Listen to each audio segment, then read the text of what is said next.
Please subscribe. Hello students, आप सबका हमारे चैनल पर फिर से स्वागत है। हम लोग दर्शन शास्त्र पढ़ेंगे पार्ट 2 के पेपर 3 का। जो प्रश्न है मुख्य रूप से उस पर हम लोग चलते हैं। प्रश्न और उत्तर के रूप में ज़्यादा टाइम बर्बाद नहीं करते हुए प्रश्न देखते हैं। Explain कांट्स doctrine.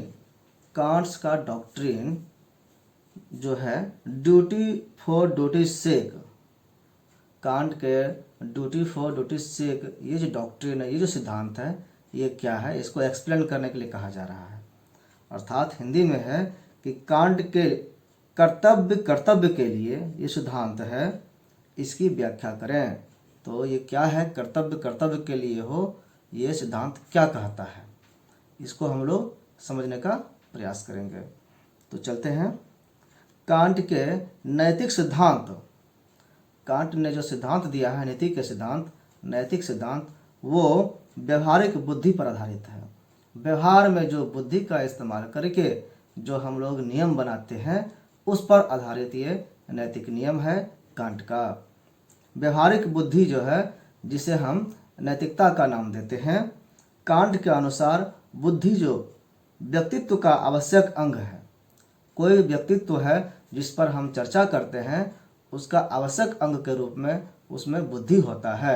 अगर बुद्धि नहीं हो तो फिर वो मनुष्य या व्यक्ति के रूप में नहीं जाना जाएगा, वो मनुष्य पशु के रूप में जाना जाएगा, जानवर के रूप में जाना जाएगा। तो उसमें जो बुद्धि है, बुद्धि ही उसकी विशेष पहचान है। तो नैतिकता भी इसी बुद्धि का प्रयोग करने के बाद ही आती है। बुद्धि जो है अवैयक्तिक होता है, मतलब ये हर व्यक्ति में अलग अलग नहीं होता है, किसी एक व्यक्ति की तरह नहीं होता है कि एक व्यक्ति के पास, ये बुद्धि सामान्य जनों के लिए होती है।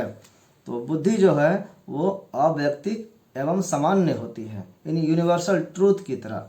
ये पर्सनल नहीं, इंडिविजुअल नहीं, ये सबके लिए कॉमन होता है। बुद्धि अगर हमारी सही है 4 व्यक्ति की, तो एक मत होगा किसी बिंदु पर विचार करेंगे तो। लेकिन अगर बुद्धि में कुछ दोष रहेगा, पक्षपाती रहेगा, कहीं से हम बायस्ड रहेंगे, तो निर्णय एक मत नहीं आएगा। अर्थात क्या हुआ कि बुद्धि जो होता है वो अवैयक्तिक होता है, यानी व्यक्ति पर निर्भर नहीं करता है, और वो सामान्य होता है, मतलब सबके लिए बराबर होता है, एक जैसा होता है। नैतिकता जो बुद्धि पर आधारित होती है, वह भी इसी कारण से अवैयक्तिक होगा और सामान्य होगा। तो जिस तरह से बुद्धि अवैयक्तिक होता है और सामान्य होता है, नैतिकता भी अवैयक्तिक एवं सामान्य होगा। कांट के अनुसार क्या है कि विवेकमय आचरण में ही नैतिकता निहित है। अगर हम आचरण विवेक सम्मत नहीं करते हैं, विवेक से पूर्ण होकर के निर्णय लेकर के अगर हम आचरण नहीं करते हैं, तो इसका अर्थ हुआ कि बुद्धि का इस्तेमाल हम नहीं करते, और इस कारण से हम नैतिक नहीं कहे जाएंगे। नैतिक हम तभी कहे जाएंगे, नीति शास्त्र का हम ज्ञाता तभी कहे जाएंगे, और उचित कर्म करने वाले हम तभी कहे जाएंगे जब उसका हमको ज्ञान होगा, विवेक का ज्ञान होगा, अच्छे बुरे का ज्ञान होगा। विवेक का मतलब अच्छे बुरे का ज्ञान होना, शुभ अशुभ का ज्ञान होना, उचित अनुचित का ज्ञान होना। इसके अनुसार जब हम आचरण करते हैं तो उसमें नैतिकता निहित होती है। विवेक में जीवन व्यतीत करने का अर्थ है कि शुभ संकल्प के अनुसार काम करना। जब हमारे पास बुद्धि पर्याप्त मात्रा में होगी और हम सोचने समझने में सक्षम होंगे, तो निश्चित है कि हम जो कार्य करेंगे वो विवेक सम्मत कार्य, शुभ कार्य ही होगा। हम गलत कार्य की ओर कभी भी प्रेरित नहीं होंगे। कांट के अनुसार केवल शुभ संकल्प जो हम लेते हैं वही शुभ है। शुभ जो होता है वो शुभ संकल्प, हमारी शुभ इच्छा जो होती है वही होता है। विवेकमय संकल्प से बाह्य कामना से अनुप्रेरित नहीं होते हैं। विवेकमय अगर कोई संकल्प है, अगर हम बुद्धि सम्मत कोई कार्य करने का निर्णय लिए हैं, तो वो आंतरिक होता है, वो बाहरी दबाव से नहीं होता है। बाहरी दबाव से जब भी कोई निर्णय लिया जाएगा तो वो स्वतंत्र निर्णय नहीं होगा, वो विवेक सम्मत निर्णय नहीं होगा, वो बायस्ड होने का चांस ज़्यादा रहता है। तो यही कहा गया यहाँ पे विवेक में जो संकल्प होते हैं वो बाह्य कामना से, बाहरी कामना से, बाहरी दबाव से अनुप्रेरित नहीं होते हैं। विवेक सम्मत जो होता है वो अंदर की बात होती है, यह भावना के विरुद्ध है। लेकिन कांट थोड़ा सा कठोर होते दिखते हैं यहाँ पे। वो कहते हैं कि विवेक सम्मत निर्णय लेने के लिए नीति शास्त्र पर, नीति के ज्ञान के अनुसार कार्य करने पर हम जो है भावना का स्थान नहीं देते हैं, भावना के अनुसार बहते नहीं हैं। हम नियम को नियम मानते हैं और उस पर अडिग रहते हैं, उस पर चलने के लिए, उसमें कहीं भी हम कोताही नहीं बरतते हैं। इसीलिए कहा गया कि यह भावना के एकदम से विरुद्ध है।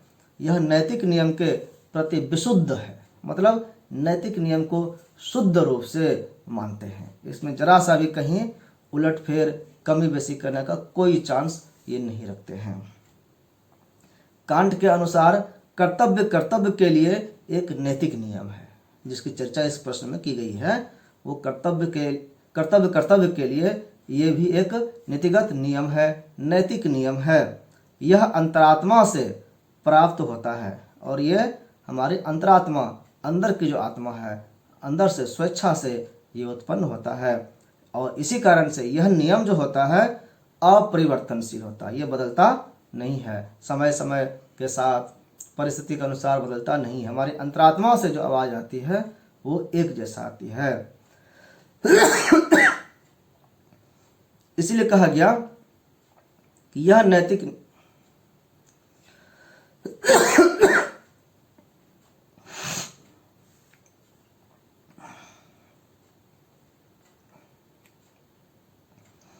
चूंकि यह नियम अपरिवर्तनशील है, बदलने वाला नहीं है, इसीलिए कहा गया कि सभी नियमों को तोड़ा नहीं जा सकता है। सब नियम तोड़ने वाले नहीं होते हैं। हम आम जो में सुनते हैं कि नियम तो होते हैं तोड़ने के लिए, कानून तोड़ने के लिए ही होते हैं।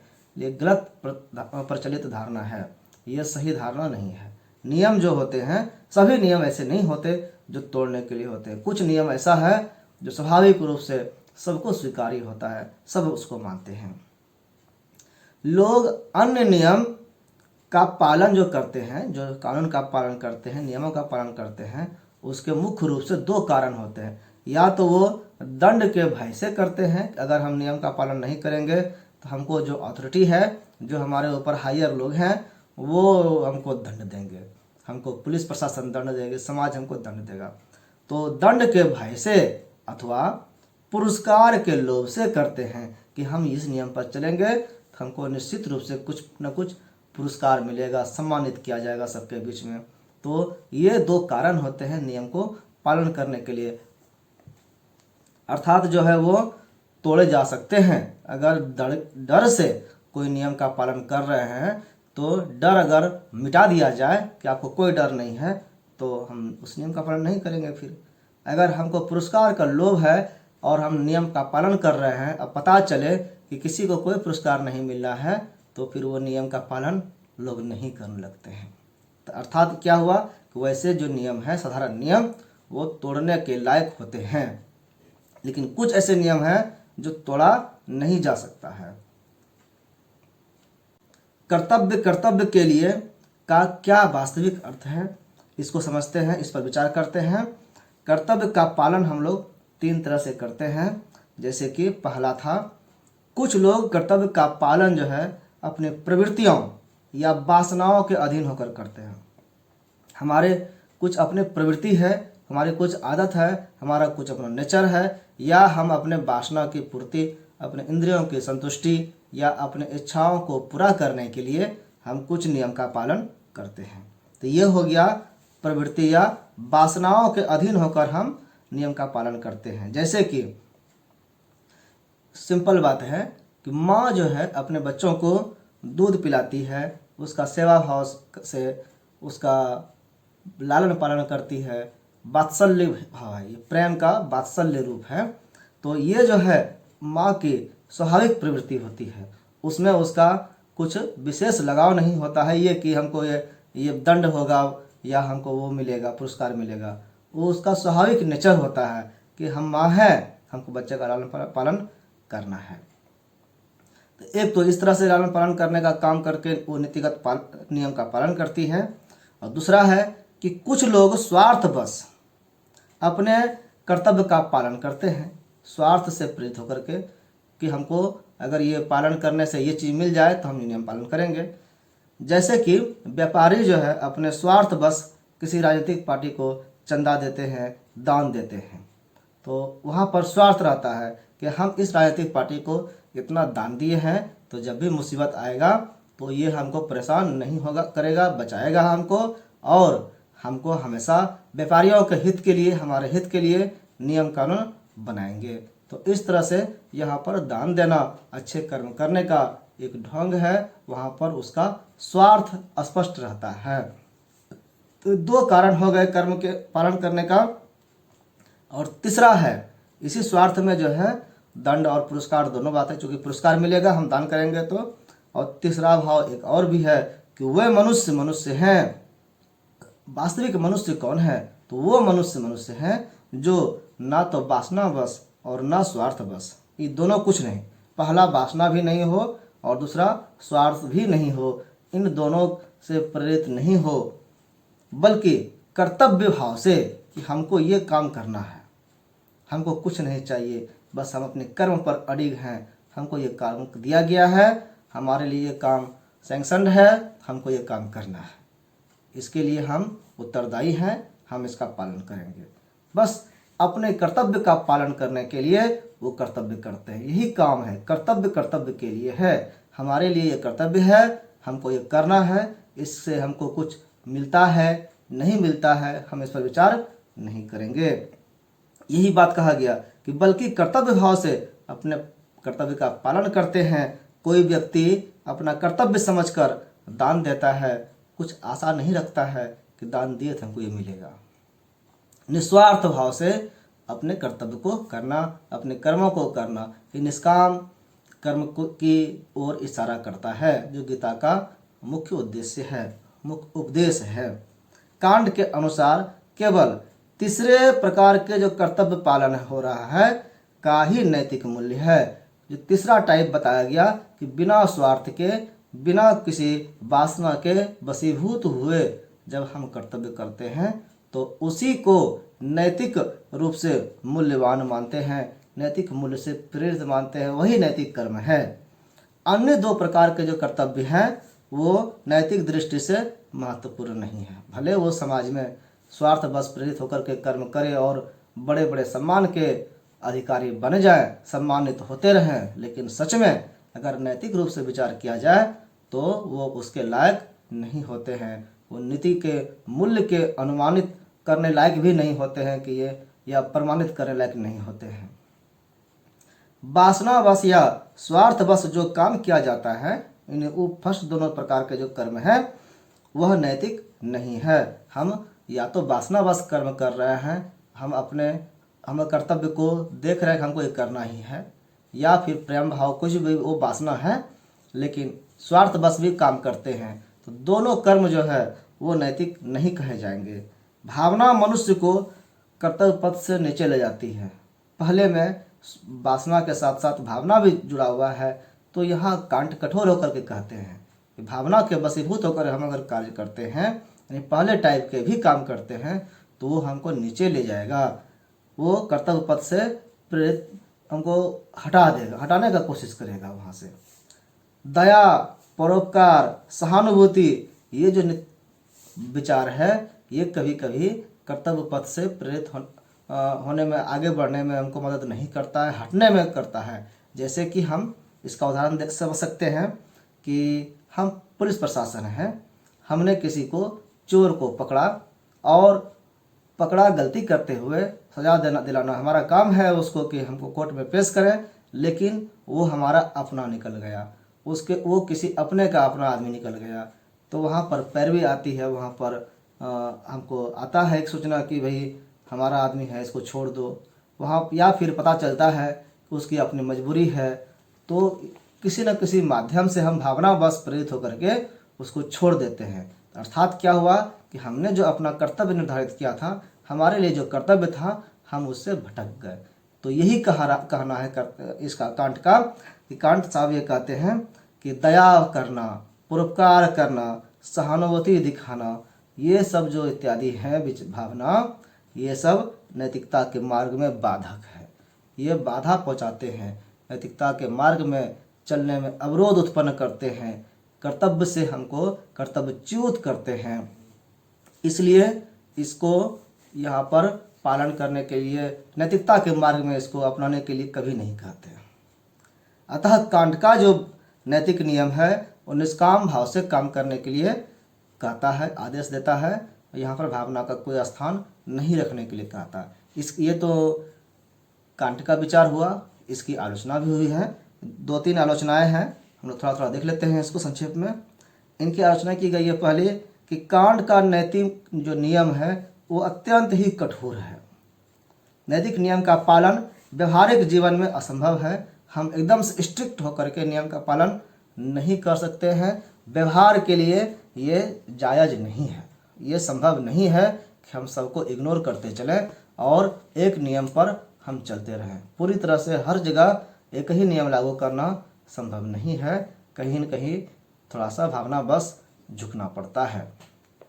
बिना किसी भावना के, बिना किसी प्रवृत्ति के, बिना किसी फल की आशा के काम करना, ये बात तो सही है सैद्धांतिक रूप से, लेकिन साधारण मनुष्य के लिए यह संभव नहीं है। व्यवहारिक रूप से यह संभव नहीं है कि हम निष्काम कर्म को पूरी तरह से जीवन में उतार लें, हम पूरी तरह से किसी से कोई मतलब ना रखें।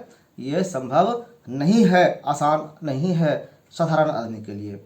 यह कठोर इस अर्थ में भी है, इसको कठोर भी कहा गया है इस कि प्रत्येक का अपवाद होता है, परंतु इस नैतिक का अपवाद भी नहीं है। इसलिए यह बहुत ही कठोर नियम है। अतः कांट का नैतिक नियम अत्यंत कठोर है। ये पहला आलोचना इनका हुआ। दूसरा आलोचना है कि कुछ आलोचकों के अनुसार कि कांट का नैतिक नियम सिर्फ आकार मात्र है, एक ढांचा है। ये नैतिक नियम कंप्लीट नहीं है। जैसे कि हमारा शरीर जो है कंप्लीट दिख रहा है, हमको आप पहचान रहे हैं, इस पर ये हड्डी पर अंदर में है, एक ढांचा खड़ा है, इस पर मांस लगा हुआ है, नस लगा हुआ है, ऊपर से ये स्किन लगा हुआ है। तो आप स्किन के बाद हमको पहचान पा रहे। अगर हमारी चेहरे पर से स्किन को हटा लिया जाए, मसल्स को हटा लिया जाए, तो जो सिर्फ हड्डी का ढांचा बचेगा, कंकाल तंत्र बचेगा, क्या उसको आप पहचान सकते हैं? तो वो कंकाल जो है वो पूर्ण रूप से नहीं कहा जाता है। तो ऐसे ही आलोचना इनके लिए कहा गया है कि कांट का जो नैतिक नियम है वो सिर्फ आकार मात्र है, एक ढांचा मात्र है। यह आकार इस अर्थ में है कि कांट या नहीं बतलाता है, पूरी तरह से नहीं है। जैसे कि हम बताए कि ढांचा में, कंकाल में मांस भी आवश्यक है, त्वचा भी आवश्यक है, बहुत सारे अंग और प्रत्यांग जो है आवश्यक है, उपांग आवश्यक है, लेकिन नहीं रहने पर एक खाका ही तैयार किया हुआ कह सकते हैं, आधा अधूरा बना हुआ कह सकते हैं। तो इनका भी जो सिद्धांत है वो ये नहीं बतलाते हैं कि इस नियम का पालन जो है व्यवहारिक जीवन में कैसे होगा, व्यवहारिक जीवन में इतना कठोर हम कैसे हो पाएंगे, इसके बारे में इन्होंने कुछ नहीं बताया है। कर्तव्य क्या है, कर्तव्य कितने प्रकार के होते हैं, कर्तव्य और विशेष परिस्थिति अगर आ जाए तो उन दोनों के बीच में कैसे हैंडल किया जाएगा, क्या संबंध होगा, इसके बारे में कांट कहीं भी वर्णन नहीं करते हैं। इसलिए कांट का नियम जो है अभी सिर्फ आकार मात्र है, पूरा नियम नहीं है। और तीसरा और अंतिम आलोचना इनका है, जैकोबी कहते हैं कि कांट का जो नैतिक नियम है उसमें त्रुटि है, उसमें खामियां हैं।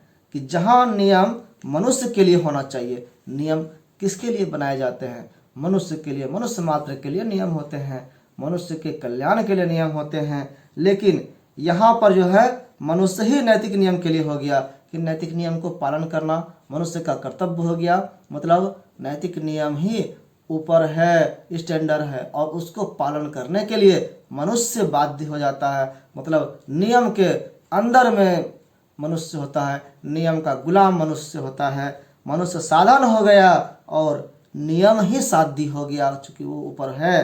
तो मनुष्य से नैतिक नियम श्रेष्ठ या ऊंचा हो गया। क्या ये उचित है?